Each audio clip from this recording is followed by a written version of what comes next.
धर्मगुरुओं की इस एरा में मुझे ओशो ही क्यों पसंद है, वाई आई लव बंदा like Osho.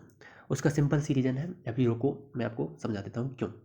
First of all first reason तो ये है कि जो ओशो था ना, एक बढ़िया पढ़ा लिखा बंदा था, वेल एजुकेटेड बंदा था। उन्होंने अपने जीवन काल में जो है ना 1.5 लाख से ज़्यादा बुक पढ़ा था। स्वाभाविक है जो बंदा अधिक पढ़ेगा उसको जो है ना विश्व के सभी विषय में जानकारी होगी ही होगी। ठीक है, एक तो वो। दूसरा ये कि जो मतलब ओशो है वह कोई धर्मगुरु नहीं था कि भाई तुम इस पंथ के हो तुम इसी धर्म को पालन करो, ऐसा नहीं। बल्कि जो है ना इसकी जो ओशो जो है ना वह धर्म जाति पंथ है वंश से ऊपर उठकर जो है ना मानवता को सर्वोपरि बनाते हैं, सजग रहना सिखाते हैं। किसी पंथ है या फिर जाति के प्रति जो अपनी अहंकार है उसको ख़त्म करते हैं। अहंकार ईगो ख़त्म करते हैं। ईगो का मतलब क्या, ईगो का मतलब ये कि हमारे जो पूर्वज, बहुत लोग बोलते हैं कि मैं तो इस जाति में मेरा जन्म हुआ, मेरा ब्राह्मण कुल था, मेरा क्षत्रिय कुल था, ठीक है, मेरे जो वंशज थे, मेरे जो पूर्वज थे वो राजा थे, रानी थे। ठीक है, तो इस प्रकार की जो अहंकार है, ईगो है, उसको कौन समाप्त करता है, ओशो, अपने तार्किक विचारों से।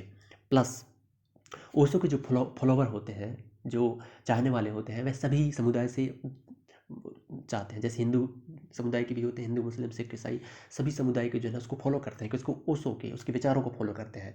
जिस प्रकार सत्य को जो है ना सभी फॉलो करते हैं। सत्य का मतलब क्या, पानी क्या है, सत्य है सभी के लिए, सभी धर्मों के लिए सत्य है। ठीक इसी प्रकार ओशो को विचार भी जो है ना सभी के लिए सत्य ही होते हैं अगर उसका पालन किया जाए तो। अभी मैं आपको ओशो के जो है ना कुछ मतलब सोर्स बताता हूँ, जहाँ से आप ऑथेंटिक सोर्स बताता हूँ, जहाँ से आप उसको सुन सकते हो, पढ़ सकते हो। एक तो जो है ना ओशो वर्ल्ड है गूगल में, जहाँ पर जाओगे तो विभिन्न प्रकार के जो है ना आपको मिल जाएंगे, मेडिटेशन के बारे में मिल जाएगा। उसके जो है हिंदी और इंग्लिश में जो है उसके डिस्कोर्स हैं वो पता चल जाएगा। आपको पता ही है कि जब अमेरिका में गया था 4-5 साल, जब वहाँ पर अमेरिका में लेक्चर दिया था, तो उसके आधा से ज़्यादा जो कोर्सेज थे वो किस में थे, इंग्लिश में थे। बट हिंदी में भी बहुत सारे उन्होंने लेक्चर दिया है, तो वो भी अवेलेबल है। जैसे बुद्ध के बारे में, अष्टवक्र गीता के बारे में पता चलता है। जैसे व्यू ऑल में जाएंगे, अपन व्यू ऑल में जाएंगे तो विभिन्न प्रकार के, जैसे कि हिंदी से 3000 से अधिक डिस्कोर्स हैं और इंग्लिश से संबंधित जो है ना 2000 से अधिक डिस्कोर्स हैं। जैसे हिंदी में अपन जाएंगे, स्टार्ट लिस्टिंग में जाएंगे तो विभिन्न प्रकार के यहाँ पर देखने को मिल जाता है। जैसे कृष्ण के बारे में, शिव के बारे में, कबीर के बारे में, दादू नानक के बारे में, उपनिषदों के बारे में, शंकराचार्य के बारे में भी आपको जानकारी मिलती है। इसके इसके अलावा जो है ना आपको यूट्यूब चैनल में ओशो हिंदी नाम से हिंदी में मिल जाएगा और इंग्लिश में भी मिल जाएगा आपको लेक्चर। कहाँ पर, यूट्यूब पर। लेकिन जो है ना आपको यहाँ पर जो यूट्यूब में है ना वहाँ पर ज्वाइन का ऑप्शन देता है, जो कि मेंबर बनना पड़ेगा, उसमें 299 करीब पर मंथ का रहता है। जैसे ही मैं बुद्ध में आता हूँ तो यहाँ पर बुद्ध से संबंधित जो है ना 122 डिस्कोर्स हैं, जिसके बारे में यहाँ पर जो है ना प्रथम लेक्चर सुनाना चाहता हूँ मैं। जैसे कि ये, इसमें मैं बढ़ा देता हूँ थोड़ा सा और सुनाते हैं। हृदय में तो गुरु का धंधा भी चलता था, ना कभी कोई झंझट आई थी ना कुछ। एक गांव में उपद्रव हो गया, एक असली शिष्य मिल गया। उसने कहा अच्छा तुम्हें पक्का पता है?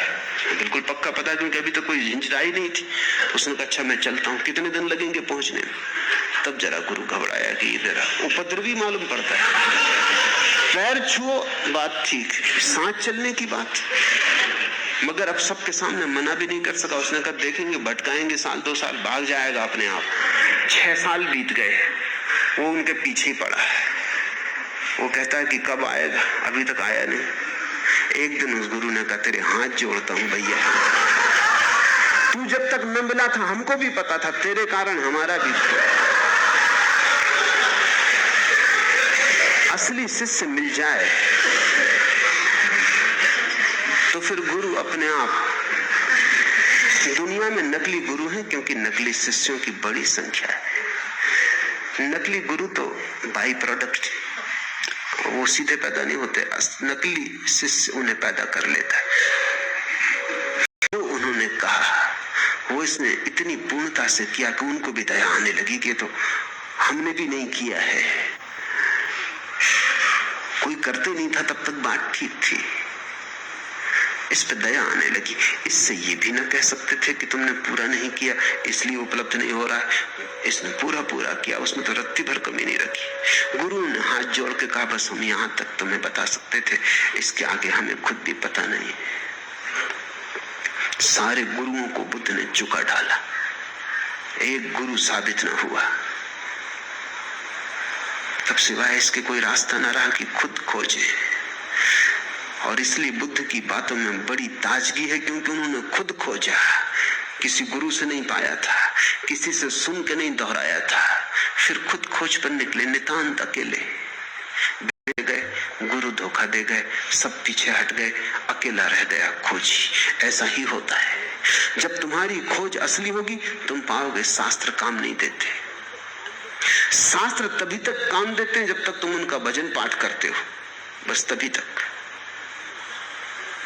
अगर तुमने यात्रा शुरू की तुम तत्क्षण पाओगे शास्त्र में हजार गलतियां होनी ही चाहिए, क्योंकि हजारों साल तक हजारों लोगों से दोहराते रहे, बनाते रहे,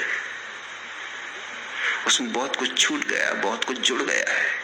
लेकिन ये तो पता तुम्हें तभी चलेगा जब तुम यात्रा करोगे। एक तुम नक्शा लिए घर में बैठे हो, उसकी तुम पूजा करते हो, कैसे पता चलेगा? यात्रा पर निकलो तब तुम्हें पता चलेगा, अरे इस नक्शे में नदी बताई है, यहाँ कोई नदी नहीं, इस नक्शे में पहाड़ बताया है, यहाँ कोई पहाड़ नहीं है।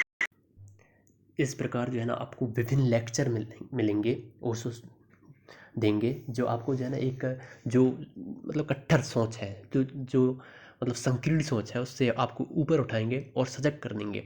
हर पल जो है ना आपको एक अवेयरफुल मीनिंगफुल ज़िंदगी जीने के लिए प्रेरित करेंगे। वह जो है ना एक मानव और नेचर के बीच क्या संबंध होना चाहिए वह आपको ओशो समझाएंगे। इसलिए मुझे ओशो पसंद है। और भी बहुत सारे रीज़न है। उसकी जो बोलने की जो शैली है वह जो है ना आज तक मैं ऐसा सुना नहीं, कोई मतलब दैवी शक्ति बोल रहा है इस प्रकार, मतलब उसके जो प्रवचन होते हैं, उसकी जो प्रवचन है वही बुक्स बन गए हैं।